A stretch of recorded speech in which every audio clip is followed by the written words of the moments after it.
Vamos a orar. Padre Celestial, te pido ahora que tú nos hables por medio de tu palabra.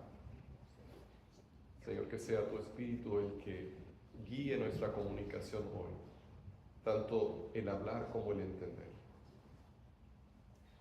Te lo pido en el nombre de Cristo Jesús.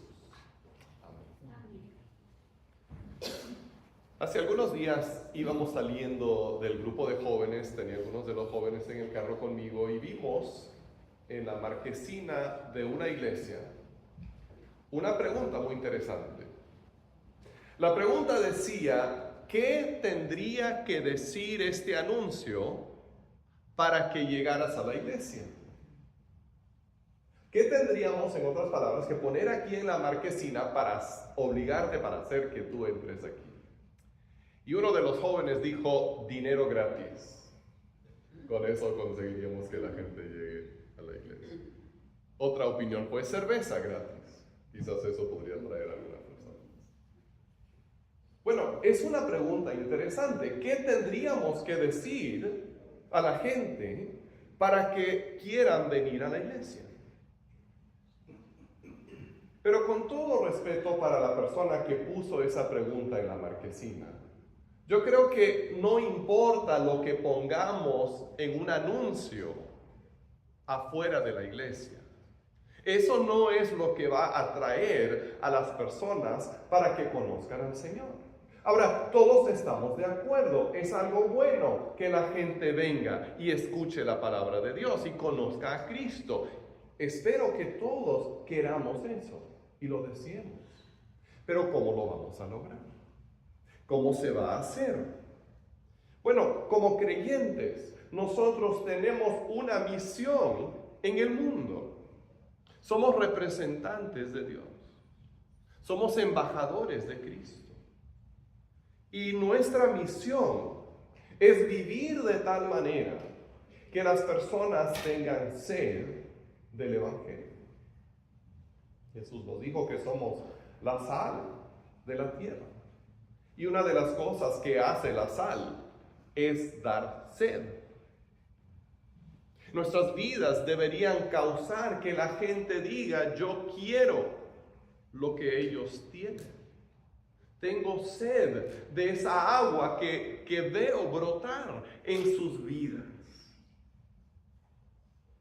Y tenemos que preguntarnos, ¿para cuántos de nosotros es nuestra realidad?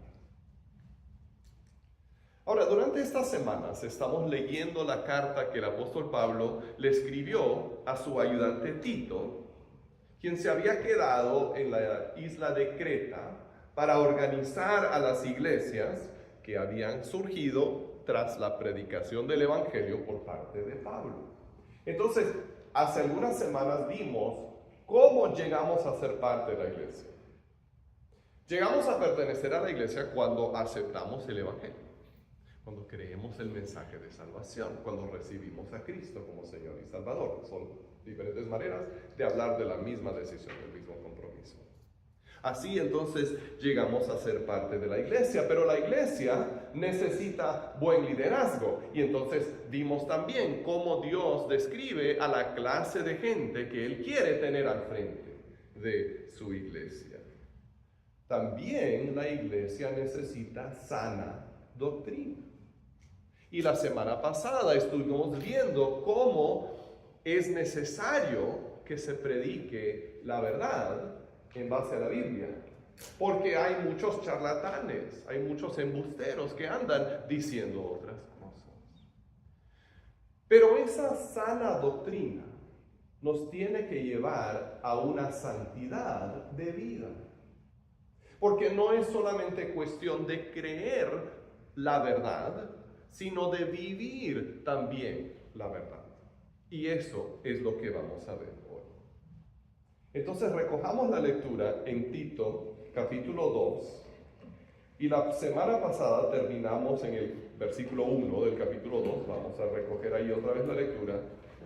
Tito, capítulo 2, versículo 1. Y vamos a leer hasta el versículo 10. Tito, capítulo 2, versículos 1 al 10. Ahora, hoy voy a leer de la Nueva Biblia de las Américas, porque hay una leve diferencia de traducción en la Nueva Versión Internacional que usualmente usamos, y creo que esta versión mejor refleja el sentido original del texto. Así que pueden leer en pantalla, o si quieren compararlo con su Biblia, con toda confianza pueden hacer eso también. Dice así la palabra de Dios: pero en cuanto a ti, enseña lo que está de acuerdo con la sana doctrina. Los ancianos deben ser sobrios, dignos, prudentes, sanos en la fe, en el amor, en la perseverancia. Asimismo, las ancianas deben ser reverentes en su conducta, no calumniadoras, ni esclavas de mucho vino, que enseñen lo bueno, para que puedan instruir a las jóvenes a que amen a sus maridos, a que amen a sus hijos, a que sean prudentes, puras, hacendosas en el hogar, amables, sujetas a sus maridos, para que la palabra de Dios no sea blasfemada. Asimismo, exhorta a los jóvenes a que sean prudentes. Muéstrate en todo como ejemplo de buenas obras, con pureza de doctrina, con dignidad, con palabra sana e irreprochable, a fin de que el adversario se avergüence al no tener nada malo que decir de nosotros. Exhorta a los siervos a que se sujeten a sus amos en todo, que sean complacientes, no contradiciendo, no defraudando, sino mostrando toda buena fe, para que adornen la doctrina de Dios nuestro Salvador en todo respeto. Hasta aquí la lectura de la palabra. Ahora déjame hacerte una pregunta. ¿Por qué te portas bien? ¿Por qué te portas bien? Algunas personas se portan bien porque tienen temor al castigo. Saben que si se portan mal, les irá mal también a ellos. Entonces, por miedo, se portan bien. Otros le tienen temor al que dirán. Entonces, se portan bien en la vida porque no quieren que la gente hable mal de ellos. Y quieren guardar las apariencias. Pero escúchame, cuando conocemos a Cristo, entramos a una vida diferente. Nuestra vida es diferente en todos los sentidos. Entonces ya no vivimos con temor al castigo, porque sabemos que Cristo ha pagado nuestra deuda ante Dios. Entonces no tenemos que vivir temiendo que caramba, si cometo un error, Dios ya me va a castigar y me va a ir muy mal. Claro, Dios disciplina a sus hijos, pero no tenemos que vivir con ese temor. Tampoco nos va a importar mucho lo que piensa la gente, porque hemos aprendido que es mucho más importante lo que piensa Dios. Entonces ya no vivimos bajo esos temores que teníamos antes, que quizás servían un poco para limitar nuestro comportamiento, sino que ahora tenemos una nueva motivación, porque tenemos una nueva misión. Como dije al principio, somos representantes de Dios, somos embajadores de Cristo, y nuestro comportamiento en el mundo determinará nuestro cumplimiento de la misión. En otras palabras, la forma en la que vivimos determinará si nosotros logramos representar bien a Dios o si lo representamos mal. Cuando en nuestras vidas se ve el poder transformador del amor de Cristo, entonces hacemos que ese amor sea atractivo para otros. Ahora, en un momento vamos a hablar sobre la clase de comportamiento que estamos describiendo. Pero primero vamos a observar la razón, o sea, vamos a ver las cosas al revés. Primero el por qué y luego el cómo. Después de describir unos aspectos de este buen comportamiento, el versículo 5 dice, para que la palabra de Dios no sea blasfemada. Fíjense bien lo que Pablo está diciendo. Deben de vivir de esta manera para que la palabra de Dios que se predica entre la gente reciba el respeto que se merece, en lugar de caer bajo ataque y ser blasfemado. Cuando nosotros no vivimos de acuerdo a la palabra, cuando vivimos desordenadamente, entonces hacemos que otros deshonren también la palabra de Dios. Se reporta que el gran líder de la India, Mahatma Gandhi, una vez dijo, me atrae tu Cristo, pero me da asco tus cristianos, o me dan asco tus cristianos. O sea, él se encontraba atraído por la persona de Cristo en la Biblia, pero cuando miraba la vida de los cristianos, decía, no, eso no lo quiero yo. Y qué lástima. Porque si él se hubiese convertido, el destino religioso de la India habría sido muchísimo diferente. Muy diferente. El versículo 8 repite una idea parecida. A fin de que el adversario se avergüence al no tener nada malo que decir de nosotros. Ahora ahí no se refiere al adversario que es Satanás, sino a la gente que se opone a nosotros. O sea, que la gente que no nos quiere todavía no encuentre nada de qué acusarnos, porque nuestras vidas son limpias y transparentes. Y el versículo 10 repite una idea similar, para que adornen la doctrina de Dios nuestro Salvador en todo respecto. Que nuestras vidas sirven como ornamentos que embellecen la palabra de Dios. Cuando nosotros vivimos conforme a lo que Dios espera de nosotros, entonces respaldamos el mensaje que se predica. Hace algunos minutos estábamos hablando sobre lo que atrae a las personas a la iglesia para conocer a Cristo. Y yo me he preguntado muchas veces, ¿cómo puede crecer nuestra iglesia? ¿Qué podemos hacer para que crezca? Estoy seguro que podríamos traer algún evangelista muy renombrado y podría jalar a mucha gente. Pero si no ven en nosotros las huellas de nuestra fe, no se van a quedar. Podríamos gastar un dineral para traer algún músico cristiano reconocido y de repente la iglesia se llenaría por una noche. Pero si la gente no ve en nosotros la evidencia de nuestra fe, entonces no se va a quedar. No va a haber ningún cambio en sus vidas. Nuestra misión solamente se va a cumplir si nuestra vida respalda lo que estamos predicando. Entonces, ¿cómo debe ser esa vida que respalda nuestra predicación? Bueno, Dios nos llama a todos a vivir de una forma ejemplar. Cada persona. No importa si eres hombre o mujer, anciano o joven. Él te dice cómo debes de vivir para que el evangelio sea honrado por la gente que te rodea. Y entonces el apóstol Pablo se dirige a los hombres ancianos, a los hombres jóvenes, a las mujeres ancianas, a las mujeres jóvenes, respectivamente.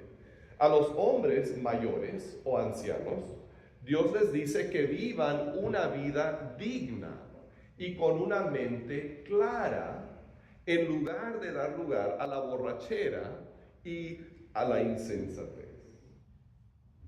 A veces, los hombres mayores de edad se vuelven locos y quieren volver a capturar la juventud que han perdido. Y entonces buscan a una mujer más joven. O andan en las fiestas tratando de recuperar esa juventud perdida. Pero Pablo nos dice que ese no es el camino. Y de hecho, él mismo nos dio el ejemplo de otra forma de enfrentar la vejez. Porque Pablo quería terminar bien la carrera de vida que Dios le había marcado. En lugar de querer regresar al pasado, Dios llama a los hombres mayores a mirar hacia el futuro y querer terminar bien. A las mujeres mayores, Dios les dice que también tienen propósito y dignidad. Entonces, en lugar de andar en el chisme o entregarse al vino, Dios las llama a ser mentoras de las mujeres más jóvenes. A veces decimos, no, es que hoy ya todo ha cambiado y las formas en las que se hacían las cosas antes, pues ya todo es diferente. Pero la realidad es que las mujeres que han vivido, que han criado hijos y que han aprendido a soportar a un esposo, tienen mucho que enseñar a las más jóvenes para que puedan aprender y tomar ventaja, aprovechar su sabiduría. A las mujeres jóvenes, Dios les dice que sean buenas madres y esposas, cuidando del hogar. Ahora, para entender bien esto, hay algo que debemos reconocer. Y es que la predicación del Evangelio, históricamente, trajo mucha libertad a las mujeres. Probablemente en Creta, donde estaba Tito, las mujeres que aceptaban a Cristo reconocían que tenían un valor mucho mayor que el que les daba la sociedad, porque la sociedad creía que el valor de una mujer era solamente tener hijos para su esposo, y eso era todo. Y el Evangelio nos dice que las mujeres son coherederas con los hombres, que son hijas de Dios. Pero entonces Pablo dice a las mujeres jóvenes, no aprovechen esa libertad que ahora tienen para desatender a sus esposos o desatender a su familia. No vayan a pensar que porque son iguales en Cristo, entonces pueden abandonar sus responsabilidades. Si lo hacen, todo el mundo se va a dar cuenta de que algo no está bien con su ejemplo. No abusen de su libertad. No dejen de respetar a sus maridos. No dejen de amar a sus hijos. Sean prudentes y puras, sin dejar que la libertad se convierta en un pretexto para el pecado o la falta de honor al matrimonio. Hoy en día hay una moda en los medios sociales que en inglés se llama trad wife.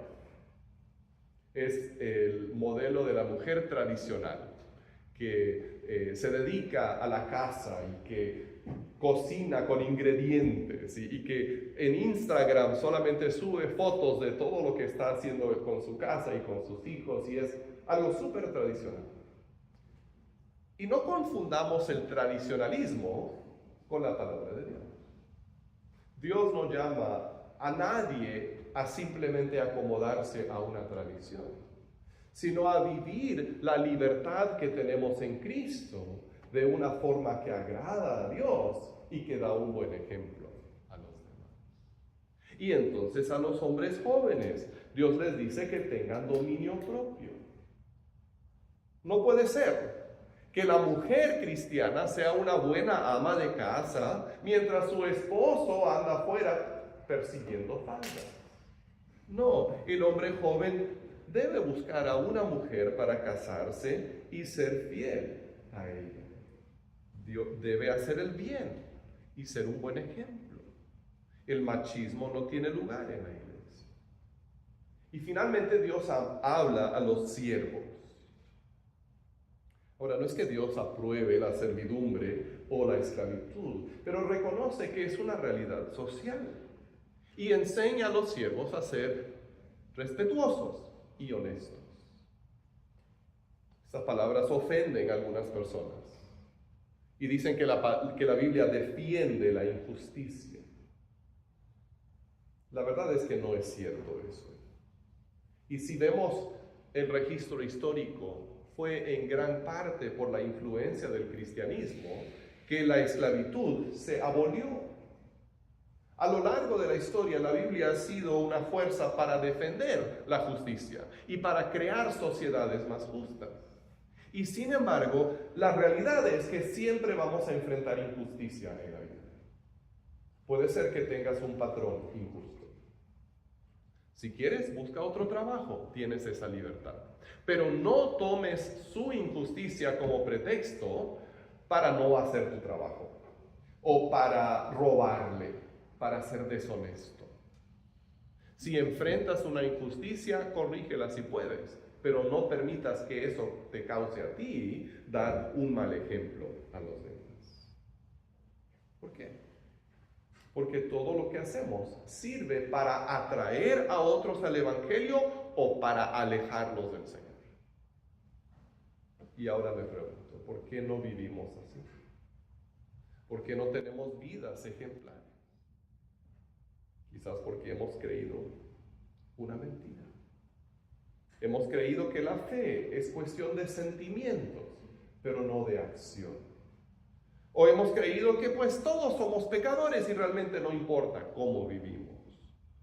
O creemos que si no somos perfectos, entonces no vale la pena esforzarnos por ser mejores.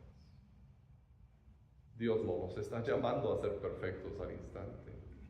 Por eso precisamente es que este pasaje nos habla de crecimiento, de enseñar, de ejemplos para que podamos aprender. Así que te invito a analizar tu propia vida. ¿Cuáles ejemplos estás siguiendo? ¿Y qué ejemplo estás dando? Es hora de dejar de jugar al cristianismo. Es hora de levantarnos como iglesia y decir, yo daré un buen ejemplo porque el mundo lo necesita. ¿Estamos dispuestos a vivir lo que creemos? ¿Estamos dispuestos a mostrar la sanidad de nuestra doctrina con la santidad de nuestra vida? Alguien dijo, no me importa tu religión si no la puedo ver. Una lámpara no habla, sino que brilla. Y si nosotros vivimos nuestra fe delante de los demás, es el mejor testimonio que les podemos dar. ¿Hay que usar palabras? Sí. Pero primero hay que mostrarlo con nuestra vida. Padre Celestial, te pido ahora que tú nos ayudes a reflexionar sobre nuestras propias vidas y entender, Señor, tu llamado. Gracias, Padre, porque tú nos has salvado por la fe. Por la fe en Cristo, Señor, tenemos una vida nueva. Y te pido ahora, Señor, que nos muestres cómo nos toca reflejar esa vida a los demás. Y cómo estamos fallando, para que con tu ayuda podamos cambiar. Te pido esto, Padre, en el nombre de Cristo Jesús.